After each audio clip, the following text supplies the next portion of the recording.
I faced prison time. So I faced 7 years in prison at 17 years old. And this was really a turning point for me because I sat in a jail cell and I awaited trial. I waited for the system to decide what they were going to do with me. My fate was no longer in my hands. I lost that ability to control my destiny, right? I wrote a book called Own Your Kingdom, Control Your Mindset, Control Your Destiny. And I talk about this a little bit. This principle of sitting there and waiting for someone else to decide. And while I was waiting there, I had a visit from my mom and my oldest sister. And that visit really changed my whole way of living and looking at life. I sat there and I had never seen them so stressed out, so worn, so tired. And I realized it was all because of me. And my mom told me during that visit that she actually put the house up so she can get a lawyer for me. So if you think about that, that meant that if anything went wrong and that lawyer decided to call that loan or that lien, then my whole family could have been homeless because of me. So that was really a turning point, and I really asked the higher power if he could help me, if he could get me out, right, if he give me another chance, and he did.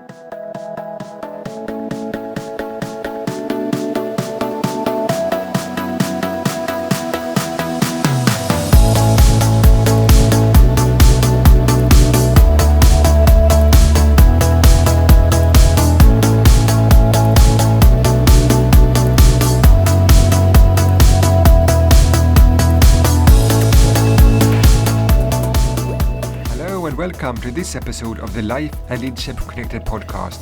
I'm so excited that you are here. My name is Dahlén and I am your host. In this podcast, we talk about life purpose, our why, that it gives us meaning and direction for what we do in life. We talk about life and leadership. What gives us life? How do we become and continue to be good leaders with a great impact on other people? How do we combine life and leadership in a healthy and sustainable way? These are questions we will discuss in this podcast. If you want more information, go to lifeleadershipconnected.com, lifeleadershipconnected.com. I'm your host and coach, Dahlén. Let's dive right into this episode.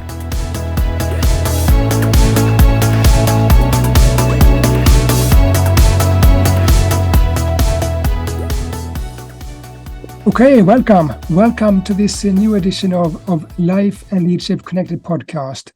Today we have a guest called Jevon Wooden to this podcast. Welcome to this podcast, Jevon. Hey, thank you so much for having me, David. I appreciate it. Yeah, great. I will give you a short presentation of who Jevon is. And he's a dynamic business coach and business growth strategy consultant. And he's a podcaster, he's a keynote speaker and author, and who now lives in Texas in America. He's a founder and CEO of a coaching and a consulting firm called Bright Mind Consulting Group. And he's also a former USA Army veteran. And he's also passionate about leadership, business strategy, effective communication, marketing, and technology. And he loves to help motivated individuals to achieve their goals. And he has 12 years experience of the military in different leadership and peak performance tasks there.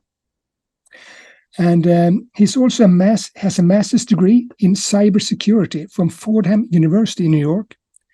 And he has an MBA degree, Masters of Business and Administration degree from Robert H. Smith School of Business at the University of Maryland.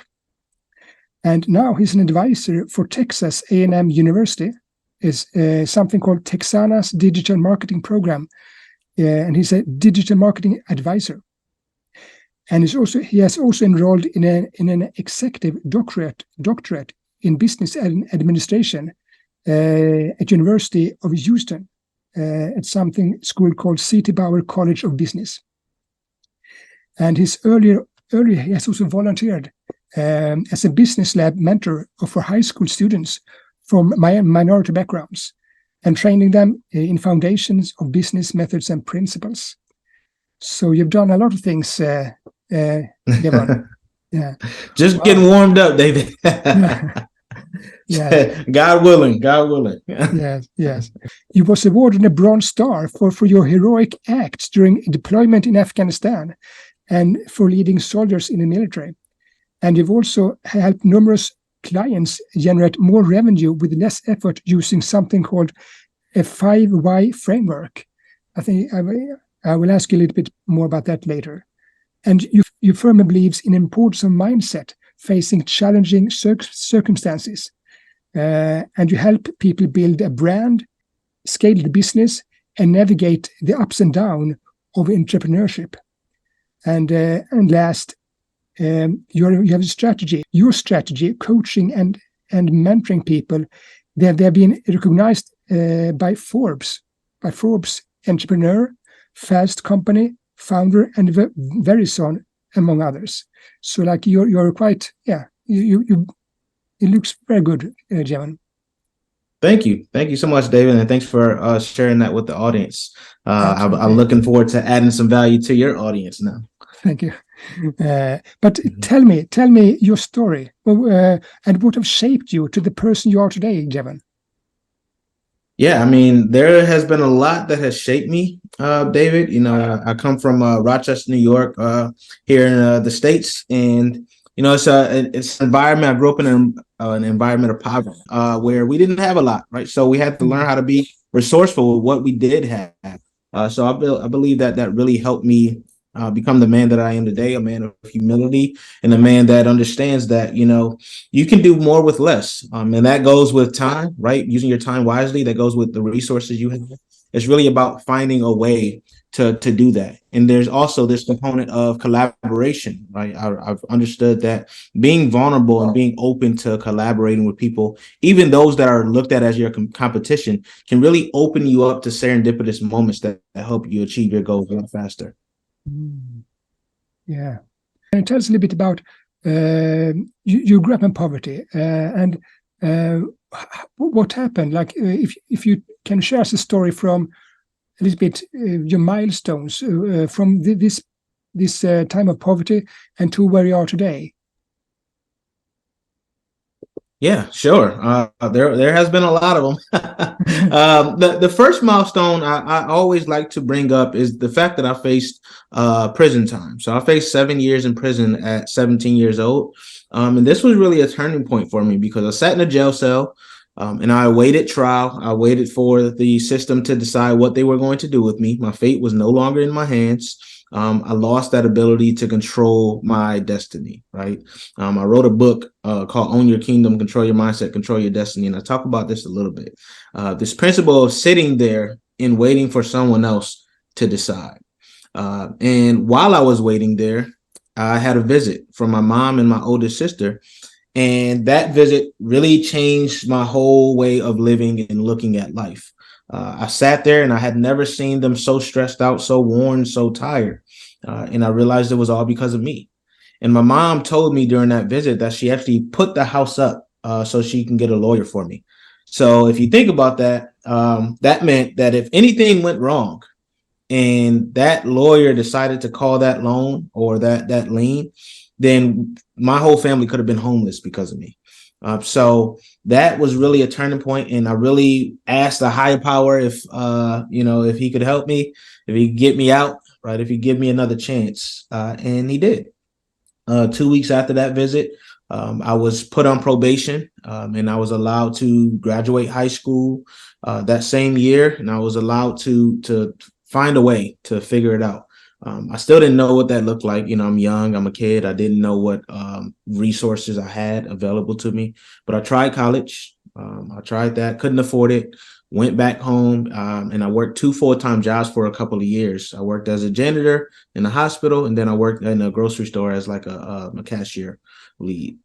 And when I was sitting there, I was like, man, this can't be it. This can't be what God, opened me up and gave me this next opportunity for. I had to figure out what my calling was, what I could use, what resources I had. I mean, I figured it out that it was my heart and my mind. And I decided, when I was cleaning up one day at the hospital, and this guy, he was actually moonlighting. So he was really a recruiter for the Army, but he worked at the hospital on weekends. And he said, you should come down to the you should come down to the office, to the recruiting station on Monday. And that Monday I went and I signed up, and I ended up doing very well on what they call the ASVAB. It's our aptitude test for the Army. And he was like, you can get any job you want, any job. And I said, any job? Well, I never heard that before. I can have anything I want. What? This is possible? So I chose IT. I wanted something that was a transferable skill that I can use in the civilian side. So I went for tech. And that was really the biggest, transition to opportunity. Because once I finished that training, I was able to land a good job. I was able to get skill sets. I mean, what other company is going to allow you to come in with no experience, teach you all these things, let you get all these certifications on their dime and touch all their equipment, right? So took full advantage of that, my time in the military. And I learned a lot about myself as a person, as a leader, my capabilities. Looking and depending on others. I learned so many different skills that I apply today, which has afforded me the opportunity to be on podcasts like yours and talk about, these experiences. And now I use all of that stuff to help my clients and people who may not ever be a client, but I talk about these things constantly on my podcast and on speaking engagements about using your mindset to control your destiny. So that's how I apply all of that stuff and everything I do. People think me being a business consultant is all about the tactical and the technical perspective. It's really more about the strategic side and the mental side of things that I really, give my clients that leverage on today. Wow. I usually ask all my podcast guests 4 questions. And the first question is like this. Tell me about what gives you life within the area of focus you have chosen to spend most of your time in your life, and how you keep your energy at high level day by day. And if I would shape that question to your context, where do you draw your energy from and keeps going when it gets tough, Jevon? Yeah, absolutely. And that's a great question, David. I draw my energy from I really, really, I'm grateful, right? I draw my energy from gratitude. I'm grateful to be in the position that I'm in. I'm grateful to have a platform to share my story and empower others to go for what they once thought was impossible. Every time someone reads my bio and they say, wow, you've done a lot, I would have thought you were older. And I say, I haven't done enough yet. I'm just grateful to get this opportunity, that if I had did that 7 years in prison, my life would have went a lot differently. So I realized that every moment that I have is something that is God-given, and I use that to the fullest extent. Yes, I get my rest. I have a great time. I love life.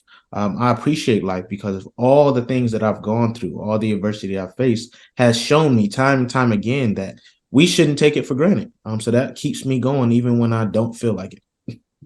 Wow. Maybe a related question is like this. What gives you purpose and meaning in life? What is your why, your purpose, your motivation for what you do? Yeah, sure. My why is very simple. My why is I'm here to help those who are in the same position I was.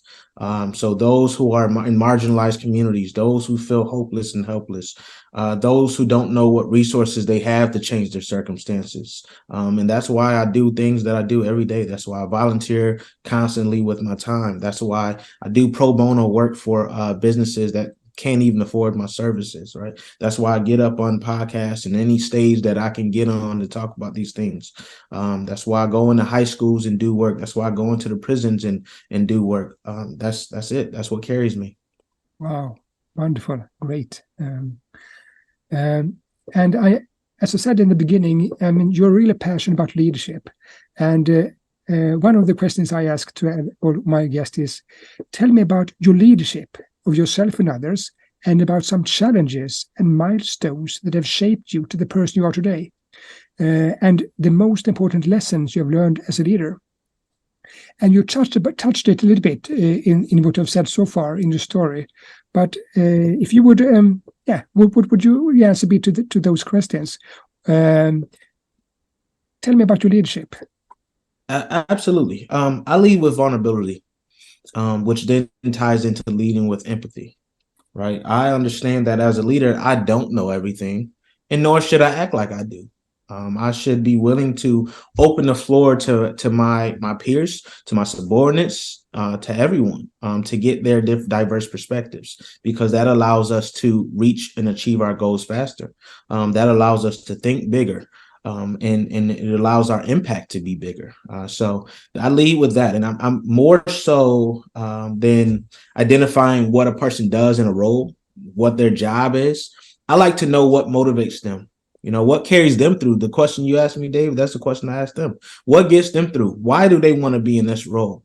Why is it important for them to do the work that they're doing? Is it even important? Should they be doing something else? What are some of their strengths? And when I say strengths, not just what they're good at, but also what fuels them, right? What empowers them? What keeps them going when the going gets tough? So I lead that way. And it's a bit counterintuitive when you think about the business world, because business, you're always talking about confidence and, intellect and as a leader being stern and firm and all this stuff. Well, I look at it the opposite way. I realize that as a leader, if I really want to do what I set out to do with this organization and as a person, I need help, right? And that's where the vulnerability comes in. I'm willing to ask whoever, how do I do this? You're better at this than I am. Can you help me? Right. And those are things that have gotten me where I am now, right? To be willing to say that, to go to a competitor and look at what they're doing and say, you know what? Can I talk to you? It seems like your company is doing something well, and I want to learn how, if you're open to it, right? Maybe we can come together and really exponentially grow together, right? So that's how I'm doing it. And I'm always coming from a place of service all the time. We hear this term servant leadership. Well, a lot of people just throw that out there. They're not servants, right? They're probably not even leaders. They're managers. They're looking to get people to do things for their own good, for their greater good. But I like to have people feel energized in what they're doing. So I really want to make sure my people that I work with have the resources they need. I want to make sure they feel supported. I want to make sure that everything I talk about on this podcast, mindset and health and all that stuff is very important to me. So if they have to take off for that day, or if they're going through some mental health challenges, I want to make sure that they're supported and they know that I'm not going to judge them for it. I'm going to support them for it. So those are some of the things and some of the ways that I lead. Because I know I've been through it myself, and that's what I've, through military, through everything, that's what I learned are some of the greatest qualities of the most impactful leaders that I've encountered. Wow. And you've started something called Bright Mind Consulting. Bright Mind Consulting. Can you explain what is that and what you do?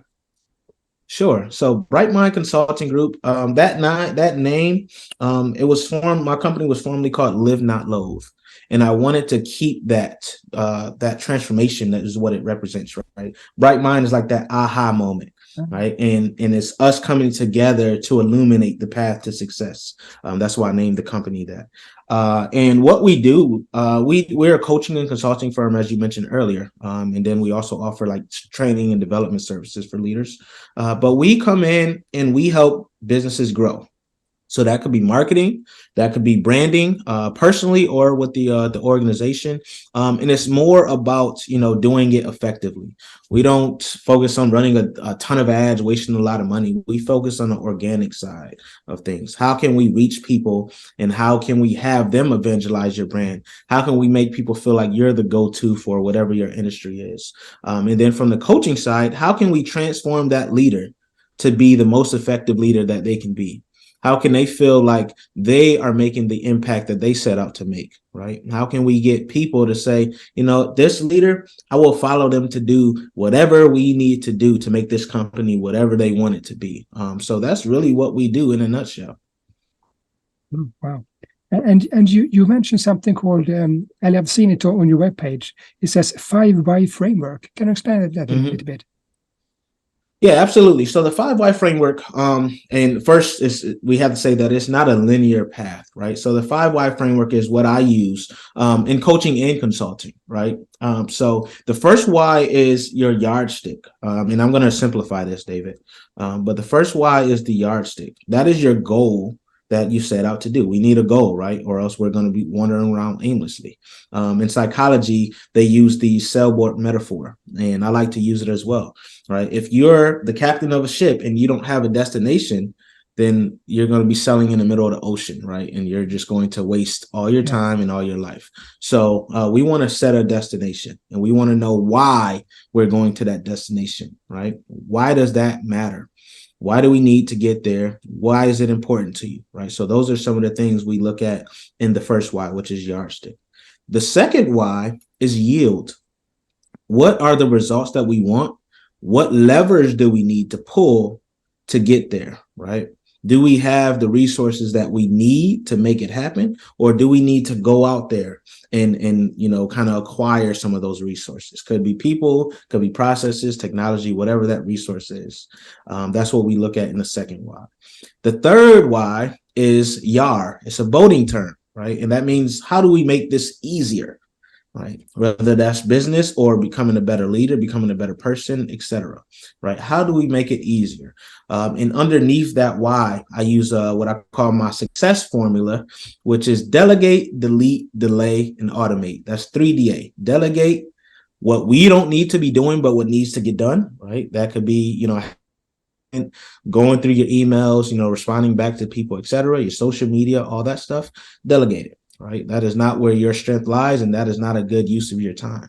Or we can delete it. Right. If it does not serve us in the goals that we set in that first why, we might get rid of it. Right. Because what it's going to do is going to take our resources, take our time, which is finite, and it's going to drain us rather than uplift us. Right. Or help us move forward. And then another D that we could do is delay it. Maybe it's something that really is something that's going to make us better or increase our impact, whatever that goal was. But maybe we don't need to do it right now. Maybe instead of Q1, we do it in Q3 or Q4, right? So you got to be real about those things, everything we're talking about here. And then automate. We all know what automation is, right? Any repetitive task, we make sure it's done by something or someone that can do it, consistently, and we know that it's going to get done at that level, right? So that's the 3DA formula under that YAR, that third Y. And then we have yoga. What do you think of when you think of a yogi, David? Well, I get really nervous. I think of yoga, so I stay away from that. But I realize it's not what you mean. Yeah, no. Yeah. So yoga, yes, a lot of us look at yoga and we're like, I can't bend like that. I can't do those positions, right? But what a yogi does is they make those positions look graceful. They make them look easy. Why? Because they're strong, they're flexible. They can sustain those positions for a long period of time. We want the same thing for you and your business, right? So that fourth why is yoga. We want to figure out how we can make your business sustained in those adverse times, right? In those times where most businesses are failing and floundering and can't hold their position or can't grow. We want you to be the yogi. We want you to be leading. We want you to be the definition of success in that position, right? So that's what we do in the fourth why is, how do we make it stronger? How do we make your business more sustainable? How do we make it flexible enough to not just sustain, but to thrive in those times and periods, right? So that's the fourth why. And then the fifth why is the yearn. How do we get people to evangelize your brand, your business? How do we get them talking about it and making it so everyone on social media is posting about you? You're getting the greatest Google reviews and you have a community, right? Because that's really what's going to help you sustain and grow. The greatest businesses have created community. And that's where we need to focus our energy on. Everything we do should be tied to that last why. How do we get people marketing for us, right? Because that's going to be the key. That could be referral partners. That could be, customers on Facebook groups saying how amazing your product or service was. That could be someone doing a TikTok post for you, so you have free ads, whatever that means, right? We just want to figure out the best way to get that so we can use that to get our momentum going and expedite that success. So that's the 5 why framework in a nutshell. Wow. Oh, thank you. Thank you for sharing that. Yes. Yeah. My pleasure. And I think in fact, we're going to take a short break here for some information. So hang on. We'll be back right soon. That's very, very soon. Dear viewers and listeners, I hope you enjoyed this podcast. If you want coaching and be coached towards purpose, be equipped for life and leadership, or find ways to a balanced life, then go to lifeleadershipconnected.com, lifeleadershipconnected.com for more information and to sign up for a free consultation call. I am your coach, David Dahlén Cruz. Okay, welcome back. Welcome back. Now we continue with another question here, and it's like this: what advice, Jevon, would you give to a young aspiring leader that want to grow in his leadership and find his leadership style, and perhaps also who maybe is searching for his purpose, his why, and his leadership? Yeah, what advice that I would give to an aspiring leader looking to identify their leadership style, their purpose, and all that stuff is I would like for them to write out a list of what they will want their subordinates to accomplish, right? What they will want success to look like for whoever they're leading. Then reverse engineer that, right? That's going to give you the qualities you need. That's going to give you your leadership style. That's going to give you a purpose, right? So you have all of that stuff if you take that exercise and you run with it. Some more advice I would give is to find what I like to call your virtual mentors. You don't necessarily have to have someone right there with you, but if you look at individuals, and there are a lot of them out there who you aspire to be similar to in some way, right? Find out what makes you gravitate towards them. What is the quality that they have that really sets them apart from others, right? And see if that's something that really aligns with who you are as a person, because you want to be authentic. You don't want to just morph into whatever you need to be. You're not a chameleon, right? The best leaders are authentically them. And that's why the people that they're leading gravitates towards them. Mm-hmm. The other thing that being a leader means is, I mentioned it earlier, being vulnerable. But vulnerability also means that you can't be afraid to make mistakes and own up to those mistakes. So if you do take action, right, take that action confidently, but then also, be willing to accept those consequences and talk through it, right? We do in the military, we do something called the after action report. Find out what went well, find out what you need to work on and improve on, and then find out what resources and what else you need to make sure the next time that a situation comes up, you're ready. All right. So those are just some of the things. I don't want to give too much to them, but those are some of the things I would say start out with immediately. Yeah. And if you have like an established leader who might find that his surroundings or the culture around him has changed too much and his leadership style doesn't work anymore, or he's lost his impact, how would you direct him to come back to that impact as leader, or find it for the first time? Absolutely. I mean, if your leadership style isn't working anymore, the question is why, right? Why isn't it working? Why did it work in the first place? Or did it even work in the first place? Maybe you just were blind to the fact that it wasn't working and people were just doing it because they enjoyed what they did, right? So we have to look at that and really have that insight, that introspective moment, and see like how do you see yourself? And maybe this will be a time to do an assessment, right? Ask other people what they think of your leadership style and be willing to take that feedback. The greatest leaders, they get feedback constantly. They're not blind. They're not in a vacuum.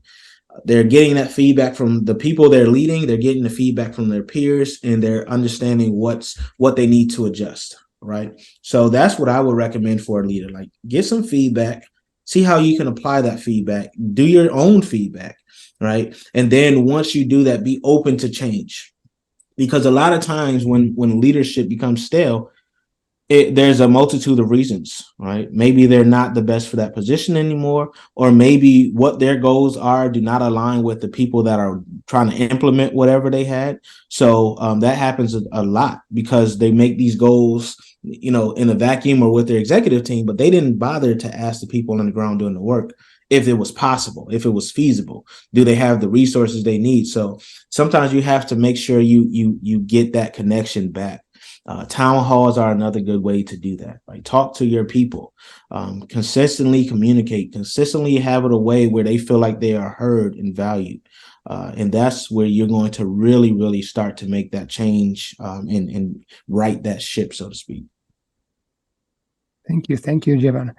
And My pleasure. another question that I ask all my guests is this: tell me how you successfully combine your role as a leader of yourself and other people, and your life as a healthy human being. What challenges and success factors? What I mean by that, often, I think you mentioned also in your podcast and so on, and many leaders, they work, and they forget their family life and to live and rest. But how do you, if you would give an example from your life, how do you manage to keep that balance, and what advice would you give to other people? Yeah, and to leaders? That's a great question, David. And I would say that, balance is what you make it, right? So there's something has to give either way. And that is fluid for me, right? Sometimes I have to put more time into work than I would like to in order to make sure I'm feeding my family and taking care of my family. I can take that trip with them, right? And I'm okay with that. So for me, it's about assessing the situation as it stands. I know my why. I know that in the end of it all, that I want more time with my family than I'm spending working. And that's the bottom line. So I always ask myself, what do I need to do now to get there? And what do I need to continue doing in the future overall to make sure I have that time? So that's really what keeps me on track as a leader. That's what keeps me on track as a businessman. If I find that, something I'm doing is really taken away from that, then maybe I need to stop doing it. And it goes back to that YAR, right? That delegate, delete, delay, and automate, right? So that I use my own framework constantly, right? I'm constantly assessing myself. I'm constantly looking at metrics. I feel like data is the most important thing we can have, right? So if I'm looking at my leader's dashboard and I see that some metrics are off that are key to me getting that time that I want with my family, then there's something I need to be doing. There's something I have to change. So that's how I do it. I literally use the data that I am getting day in and day out, and I'm applying different things to make sure that I'm fixing and righting the ship before it gets too off track. I'm bringing in the resources I need. I'm taking actions and taking steps, and I'm planning these things out as I go. Because what I do at the beginning of every year, or even before a year hits, is I set 3 goals. I set 3 goals for 3 years out, and I set 3 goals for each year, and then I set 3 goals all the way back to each day. And if I have not fed into those goals, then I'm off track. I know that, right? And that's where that leader's dashboard goes in. So it's really about being clear, right? Developing that clarity for yourself. And that's the only way that we're going to do what everyone calls balance. And we have to just realize that it's fluid. Don't stress yourself out too much if you're a little off track here and here every once in a while, because that's life, right? Life is a series of moments, and we have to take each moment as it stands and not get too caught up in the future and not get too caught up in the past. Focus on what you can do right now, and then next thing you know, things will be okay. Oh, thanks. Is there anything that we have missed in the podcast? Something that you would lift from your perspective that's important to you and your leadership? Yeah, I would say to all my leaders out there, the most important thing as a leader is to give. It's not to take, right? We are here to give, and whatever that means to you, right? It could be give knowledge. It could be give your time to a cause. It could be give funds to a cause, or whatever it is. Find out what you want to give to the world, to your company, to your community, and then embody that, embrace that, right? We see companies like Patagonia, social sustainability and all that stuff. ESG has become a big thing, environmental, social, and corporate governance. But outside of that, not just for, to get accolades and awards. I mean, really, what are you willing to give when no one's looking? And that should drive us, right? That should drive us. Revenue is a byproduct of that for me. It's a byproduct of all that I'm willing to give. That's how this company, Bright Mind Consulting Group, gained any traction. Right? It wasn't because I'm a brilliant mind, or it wasn't because we had the greatest product or solutions out there. No, it's because we are willing to give, and I serve authentically, And I'm willing to come on any podcast and talk about it and give my time, because that cause that I've decided that I'm willing to give for, that why that I answered earlier, drives me, not the money, not the monetary aspect. So I just want all the leaders to really define that clearly, and then let everything that they do flow into that, what they're willing to give. Thank you. And if people want to get to know you more, or contact you, or maybe, find your podcast or your webpage, where do they go? Absolutely. So you can go to brightmindconsultinggroup.com. You can find everything, the podcast, the books, contact me, schedule a session. And then also you can connect with me on LinkedIn. That's my favorite platform. And just search my name, Jevon Wooden, Jevon Wooden. You'll see a little light bulb next to my name. That's me. Okay, great. And I think that's it, Jevon. I mean, it's really nice talking to you. You seem so bright, and thank you. And thank you so your much. Smile also. Your smile is great. Oh, thank you so much, David. I really appreciate speaking with you as well, and I'm so glad you brought me on. And I really hope that I added some value for your listeners. Absolutely. Okay, dear viewers and listeners on YouTube, and listeners on Apple Podcasts and other sources. My name is David Dahlén Cruz, and this is the Life and Leadership Connected podcast. And I thank you for listening. And subscribe to this podcast to make sure you don't miss any upcoming episodes. And welcome back when we release our next episode. Until then, bye-bye.